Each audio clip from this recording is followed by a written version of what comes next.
आज Doubtnut app download करें। Doubtnut पर अपने सभी गणित, रसायन विज्ञान, भौतिक विज्ञान और जीव विज्ञान के डाउट्स का करो सफाया। बस प्रश्न की फोटो खींचो, एक ही प्रश्न को क्रॉप करो और तुरंत वीडियो सोल्यूशन पाओ। अभी डाउनलोड करें। हेलो स्टूडेंट, तो आपको इस क्वेश्चन में दे रखा है कि भंवर धाराएं क्या होती हैं, इनके दो उपयोग लिखें। और बी भी दे रखा है कि चित्र में एक आयताकार loop P Q S R दिखाया गया है, जिसकी एल लंबाई वाली भुजा आर चल सकती है, यानी कि ये वाली भुजा इसकी चल सकती है। लूप एक समान चुंबकीय क्षेत्र बी में रखा जाता है, तो पृष्ठ के तल पर लंबवत नीचे की ओर है। भुजा आर एस एक समान चाल बी से चलाई जाती है। इनके लिए व्यंजक निकालें। भुजा आर एस के सिरों पर प्रेरित विद्युत वाहक बल, भुजा को चलाने के लिए आवश्यक बाहरी बल और ऊष्मा के रूप में शहीद हुई ऊर्जा, ये आपको बताना है। ठीक है ना। तो सबसे पहले बात करते हैं, आपसे जो कह रखा कि भंवर धाराएं ये क्या होती है ना। भंवर धाराओं की बात करें तो भंवर धाराएं यानी कि पार्ट ए की बात करें इसकी, भंवर धाराएं ये क्या होती है, इसको समझे कि जब भी मान लो आपके पास कोई भी चालक है, लूप है, किसी भी आकार का हो सकता है, कोई प्रॉब्लम नहीं है ना। और इस चालक लूप को आप बाहरी विद्युत क्षेत्र में रखते हैं और वो समय के साथ मान लीजिए परिवर्तित हो रहा है। ठीक है। या फिर आप बोलते हो कि ये जो लूप है ये इस चुंबकीय क्षेत्र के अंदर v वेग से आगे की ओर जा रहा है। ठीक। तो क्या होगा, इसमें आपके पास क्या होता है, एक धारा उत्पन्न होती है जो कहलाती है प्रेरित धारा, यानी कि इंड्यूस करंट। ठीक है। लेकिन अगर मान लीजिए इस लूप की जगह पर आप एक पट्टी ले लेते हैं, या फिर मान लीजिए कोई कंडक्टिंग प्लेट ले लेते हैं। ये आपके पास प्लेट होगी, ये तो केवल क्या था, वलय था आपके पास, एक रिंग है ना, एक वलय यानी कि रिंग। लेकिन जब आप चालक पट्टी लेते हो पूरी, है ना, जैसे डिस्क है जिसको चकती बोल दे अपन, चकती यानी कि डिस्क। अब इस डिस्क को मान लीजिए आपने बाहरी विद्युत क्षेत्र में रखा जो समय के साथ परिवर्तित हो रहा है। चाहिए आपके पास चकती v वेग से इस विद्युत क्षेत्र में गति कर रही है, तो इसमें भी क्या होगी, धाराएं उत्पन्न होंगी।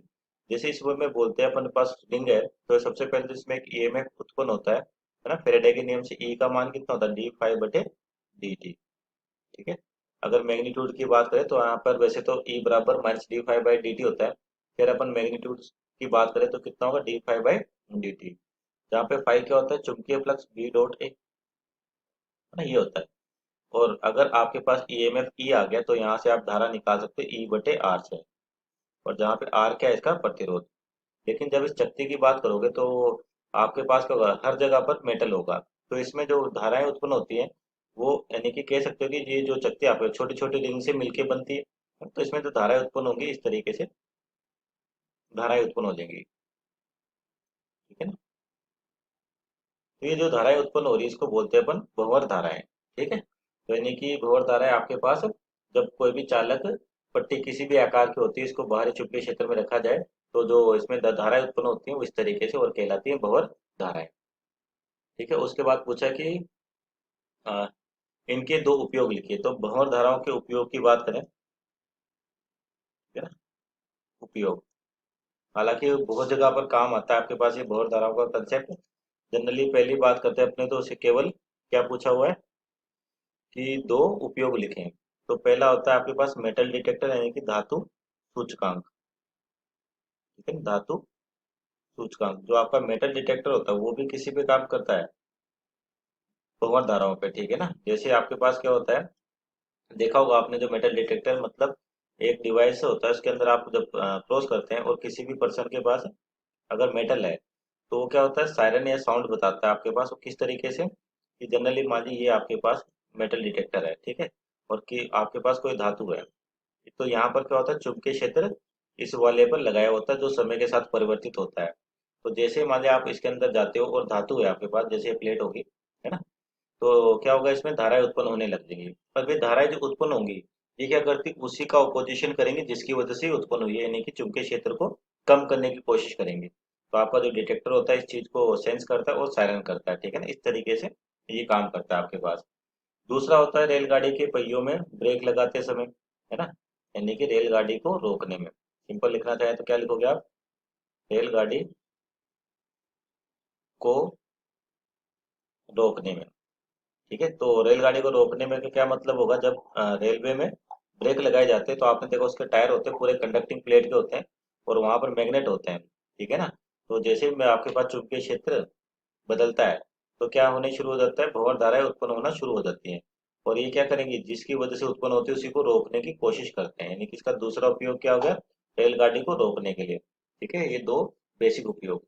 उसके बाद अगला पार्ट क्या है आपके पास यहाँ पे, ये डायग्राम दे रखा है आपको, आर एस चल सकता है और नियत वेग से चल रहा है और चुंबकीय क्षेत्र आपके पास एक समान है अंदर की ओर, है ना। तो भुजा आर एस के सिरों पर प्रेरित विद्युत वाहक बल यानी कि इंड्यूस ईएमएफ निकालना है आपको। उसके बी पार्ट की बात करें तो एक सिंपल सा कंसेप्ट है कि जनरली आपके पास अगर मान लीजिए कोई भी चालक छड़ है और ये v वेग से आपके पास गति कर रही है किसी भी चुंबकीय क्षेत्र में जिसका मान नियत है। ठीक है, तो इसमें क्या होता है, एक प्रेरित विद्युत वाहक बल उत्पन्न होता है जिसको इंड्यूस ईएमएफ कहते हैं। इसकी वैल्यू क्या आती है आपके पास, बी वी एल। ठीक है ना, या फिर आप इसको जो रियल फॉर्मूला है वो क्या होता है ईएमएफ का, इसको मोशनल ईएमएफ कहते हैं, B cross B dot L, B cross B dot L, इस तरीके से। ठीक, तो खैर आपने को तो यहाँ पर बताना है कि इसके लिए क्या उत्पन्न होगा, है ना। और चाहे तो आप इस समीकरण से भी लिख सकते हैं जो आर ईएमएफ आता है V cross B dot L.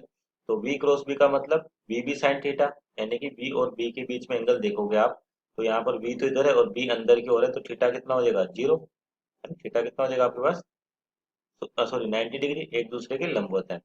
तो ईएमएफ है उसकी वैल्यू आ गई वी बी, और एल क्या आपके पास विस्थापन सदिश। तो ये डॉट प्रोडक्ट है, वी क्रॉस बी का जो भी परिणामी आएगा वो इसके भी लंबवत है और इसके भी लंबवत है ना। और तो यानी कि आपके पास जो एल है, ठीक है ना, तो जैसे आपके पास ई आया, ये इसके और इसके लंबवत है, और एल के आपके पास जिस दिशा में धारा बहती है उसी दिशा में आप एल ले सकते हो। बचाए तो आप एल की दिशा इधर भी ले सकते हो, कोई दिक्कत नहीं है, एल की दिशा आप इधर भी ले सकते हो। ठीक है ना, वो आप, लेकिन अगर जब आपने एक साइन यूज कर लिया तो पूरे न्यूमेरिकल में उसी के साथ चलना है। तो वी क्रॉस बी यानी कि B B sine theta, theta हो गया 90 डिग्री, तो वी बी बचेगा, और ये जो रिजल्टेंट आ रहा है वी का और बी का, ये इसके भी लंबवत है और इसके भी लंबवत है, यानी कि आपके पास जो ई आएगा वो इस दिशा में होगा, है ना। तो यानी कि एल की दिशा में होगा, तो एल और बी बी जो भी परिणाम में आएगा उसके बीच में कोण कितना हो जाएगा, 0 डिग्री, तो ये कितना हो जाएगा कोस जीरो। तो ये में बचा केवल सिंपल बी बी एल। ये ईएमएफ उत्पन्न होता है आपके पास किसी भी चालक छड़ में अगर वो गति करती है तो, नहीं तो चाहे तो आप डायरेक्ट रिजल्ट भी ले सकते हो, ई बराबर क्या होता है, डीवीएल। ठीक है ना, तो आपसे पूछा क्या इसमें, सिरों पर प्रेरित विद्युत वाहक बल यानी कि इंड्यूस ईएमएफ, तो आप इसी तरीके से सोल्व करें वो, है ना। ठीक है, अब एक और चीज, अगर विभव निकाल रहे हैं अपन, तो इस रोड में क्या होगा, एक तो उच्च विभव बिंदु होगा और एक निम्न विभव बिंदु होगा। ठीक है ना, तो ये कैसे होगा, देखिए आप, जिधर बी क्रॉस बी की दिशा आती है उसी दिशा में आपके पास क्या होता है, या उसी दिशा में आपका विभव क्या होता है, ज्यादा होता है, इस चीज का ध्यान रखें। तो बी क्रॉस बी की दिशा ले यहाँ पर, जैसे बी आपके पास इधर है और बी अंदर की ओर है, तो आपके पास जो बी क्रॉस बी है वो आपको इधर दिखेगा ऊपर की ओर जाता हुआ। तो इसका मतलब जिधर ये दिशा होगी उधर ही आपके पास क्या होगा, उच्च विभव होगा। तो आप इसको एक बैटरी से बना सकते हो सिंपल हटा के, यहाँ पर पॉजिटिव और ये नेगेटिव, और इसका ईएमएफ आ रहा है आपके पास BVL। ठीक है ना, तो ये हो गया पार्ट 1 का आंसर। और उसके बाद क्या पूछा है, भुजा को चलाने के लिए आवश्यक बाहरी बल। अब मान लीजिए आपके पास जैसे ही ये रोड आगे की ओर जाती है तो यहाँ पर बैटरी की तरह काम करेगी, तो क्या होगा, इसमें धारा उत्पन्न हो जाएगी आपके पास। ठीक है ना, आई, तो ये क्या होगा, धारा उत्पन्न होगी आपके पास, तो इस लूप में बहना शुरू कर देगी। ठीक है ना, तो जैसे बहना शुरू करेगी आपके पास, तो यहाँ से क्या आएगा, करंट आ जाएगा, और कोई भी लूप जिसके पास करंट है तो उस पर मैग्नेटिक फोर्स लगता है आई एल क्रॉस बी का, आई एल क्रॉस बी का मैग्नेटिक फोर्स लगता है। तो यानी कि अब आपको बाहर से इतना बल लगाना पड़ेगा तब जाके आपके पास वो चलना प्रारंभ करेगी। ठीक है ना, और यहाँ पर देखिए एल और बी की दिशा, एल क्या होगी, मान लो आपका जो करंट है वो इस दिशा में मिल रहा है अपने को, तो मान लीजिए एल की दिशा इधर ही है और बी की तरह अंदर की ओर, तो थीटा कितना हो गया, सॉरी, थीटा कितना हो जाएगा आपके पास इसके, थीटा 90 डिग्री, तो यानी कि ये हो जाएगा आपके पास simple I L B, I L B. और दिशा किधर होगी, एल क्रॉस बी की दिशा में, तो एल क्रॉस बी करोगे आप, तो एल आपका इधर ही आई की दिशा में, है ना। और बी अंदर की ओर, तो फोर्स लगेगा आपके पास इधर, मैग्नेटिक फोर्स ILB का। तो इसको रोकने सॉरी, तो इस लूप को चलाने के लिए आपको इतना बल तो लगाना ही पड़ेगा, ठीक है ना। यानी कि जो ILB आ रहा है आपके पास, ये कौन सा है, मैग्नेटिक फोर्स है। तो जो एक्सटर्नल फोर्स है, बाहरी बल है, उसकी वैल्यू आपके पास मैग्नेटिक फोर्स के बराबर होनी चाहिए। क्या वैल्यू हो जाएगी, ILB हो जाएगा। तो ये हो गया आपके पास पार्ट 2 का आंसर। पार्ट 3 की बात करें, ऊष्मा के रूप में क्षयित हुई ऊर्जा, यानी कि कितनी ऊर्जा की हानि होती है। तो देखिए आपके पास जो तीसरे पार्ट की बात करें, ऊर्जा की हानि या पावर लॉस जिसको अपन कहते हैं, वो क्या होता है, P बराबर I²R, ठीक है ना, I²R, जहाँ पे R क्या है, प्रतिरोध। और I की वैल्यू कैसे निकालोगे आप, आपके पास इंड्यूस EMF है इसे, तो E बटे R से, R क्या है यहाँ पे, प्रतिरोध है, छोटा R है ना, ध्यान रखिए इस चीज का, क्योंकि आपके पास R प्रतिरोध है ना।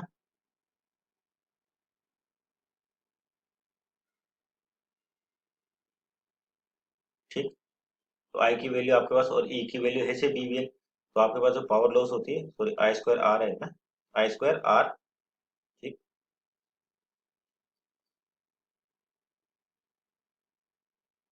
I की वैल्यू है क्या, E बटे R का होल स्क्वायर, यानी कि E² बटे R² इंटू R। ध्यान रखिए प्रतिरोध है आपके पास, और कितना माना प्रतिरोध अपन ने, छोटा R, स्मॉल R माना है ना। E की वैल्यू है B भी, यानी कि B² L² बटे R। तो ये ऊर्जा की हानि होगी जूल में, ठीक है। तो ये तीसरा आंसर। Okay, thank you. कक्षा 6 से 12वीं से लेकर नीट, IIT, JEE वो एडवांस के लेवल तक 1 करोड़ से ज्यादा छात्रों का भरोसा। आज ही डाउनलोड करें डाउटनेट ऐप या व्हाट्सएप करें अपने सारे डाउट्स 8400 400 400 पर।